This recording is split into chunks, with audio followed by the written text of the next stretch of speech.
And our lead this hour comes from the heavyweight division.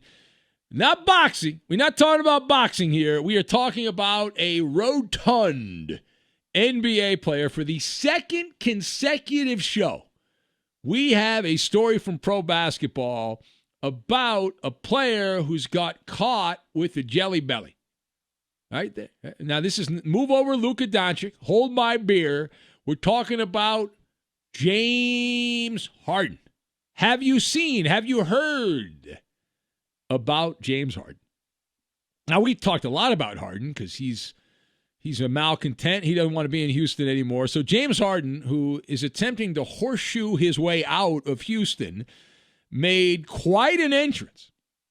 He didn't show up right away to Rockets camp, but he did show up now, and they played a preseason game that 3 people watched against the Spurs. One of the people that watched that exhibition game took a photo of James Harden off the television, and he was the size of a Clydesdale. All right, the beard has not been skipping any of the meals.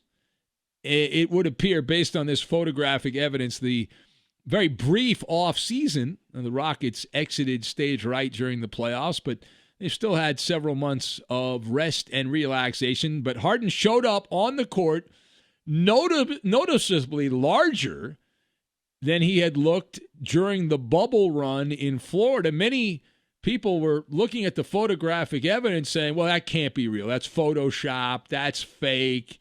It's not legit. A lot of doubting Thomases, and that's not a bad position to have because it's the internet. There's a lot of fake stuff, right? There's a lot of fake information on the internet, and you got to look at this objectively. So then some video came out, some other photographs came out, which confirmed the photo originally was legit. James Harden was not the victim of some kind of photoshopping blooper. He entered the arena. He was photographed entering the arena before the game, and he appeared thicker in those photos than he had last we saw James Harden in the public square. So let us discuss. All right, the question. You are the Rockets. You make the call. How concerned should the Rockettes be with James Harden and his rather chubby appearance? This is your MVP. This is your headliner. This is the guy above the marquee. For the Rockets, this is just another ulcer on top of the other ulcers they've already picked up. They picked up a lot of ulcers here, and this is like mildly nauseating. We'll call it mildly nauseating compared to some of the other stuff that's been going on here. They have tossed the beard onto the flea market of basketball. He is not looking like the chiseled god of hoops. And maybe he is actually chiseled, but if he is chiseled, he's chiseled out of Krispy Kreme donuts is what he's chiseled out of. And as a recovering fat man myself, I can appreciate a dozen glazed donuts with the best of them. So what the hell's going on here, right? What's going on here? James Harden, I'm going to give a diagnosis. Dr. Maller is going to give a diagnosis. So James Harden is depressed. He's depressed because his little cloak and dagger plan for this dramatic escape from Houston in the middle of the night has not worked out. In his head, he would never have to wear the Rockets uniform again, and he thinks of himself stuck in basketball purgatory because, hey, I'm a headliner, I'm a bleeping MVP, and I get what I want. That's how they do business in the NBA, and I got to stick around here. I don't want to be here.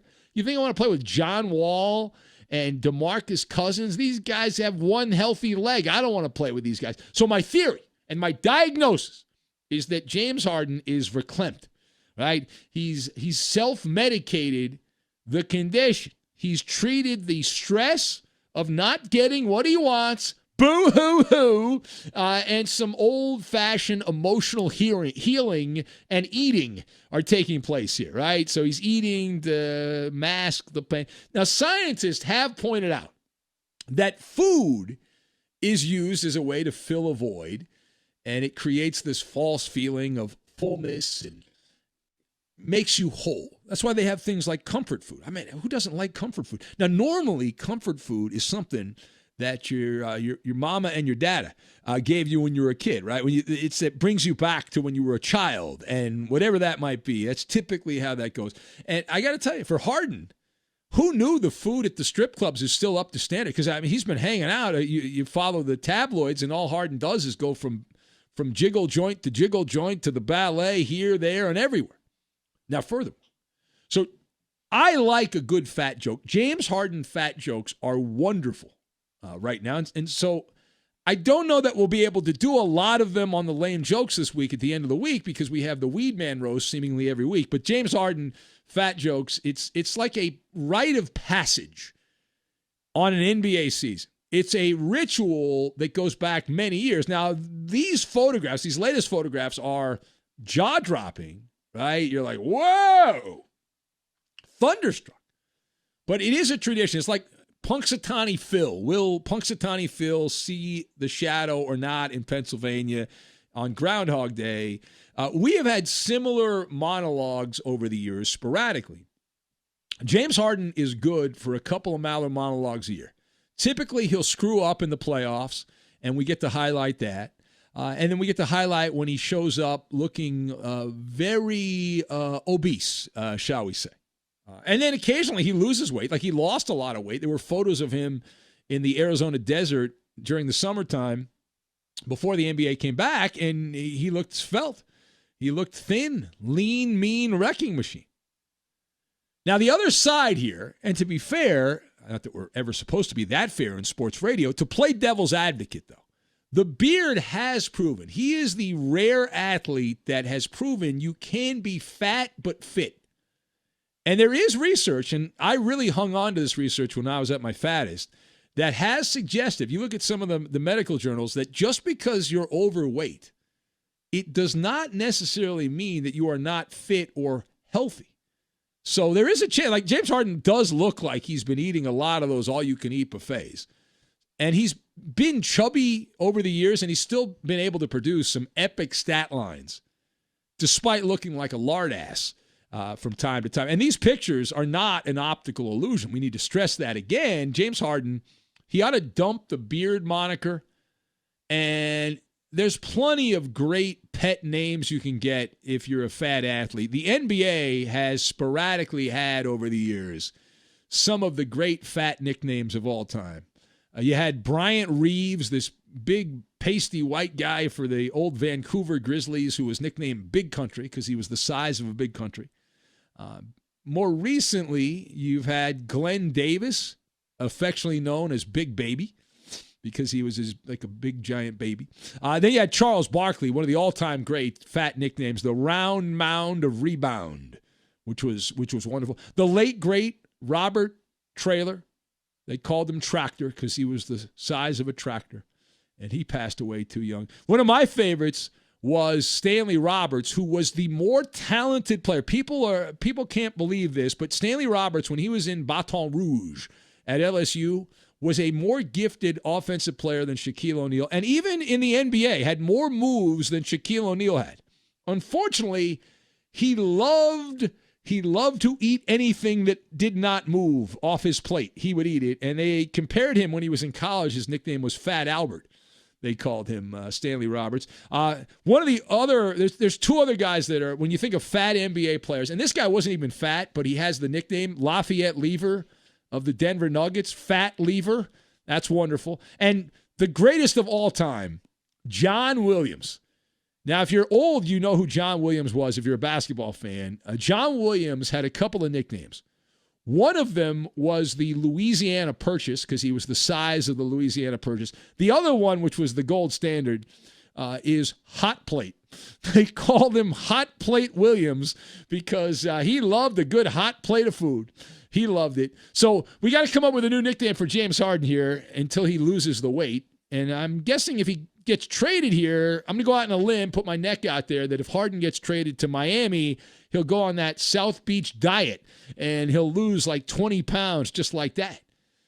He's as big, Harden's as big as a rose garden at this point. And what can we call him? Like, fatty's an obvious one, but you could call the buffet killer, something along those lines, because he loves the nudie bar buffet. All right, last thing here. Final thing. So the conspiracy theory, because again, you can't have anything in the modern world without a good conspiracy. The alternative reality is that what's going on here is James Harden, this is intentional. All right, yeah, he's a little depressed because he didn't get what he wants, so he is attempting to expedite the relocation situation, literally eating his way out of Houston. Right? That the Rockets front office is going to panic here, and they're going to like this guy's humongous here. He's the size of the state of Texas. We got to trade him before he gets any bigger, and he gets hurt because he's too big and he can't move around. But he is showing a great amount of hunger to change addresses. You could say that, James Harden, and using food as a means to an end. Using food as a means to an end. Now, in the holiday spirit, I have determined that James Harden was inspired by a Nat King Cole classic, chestnuts roasting over an open fire. Right?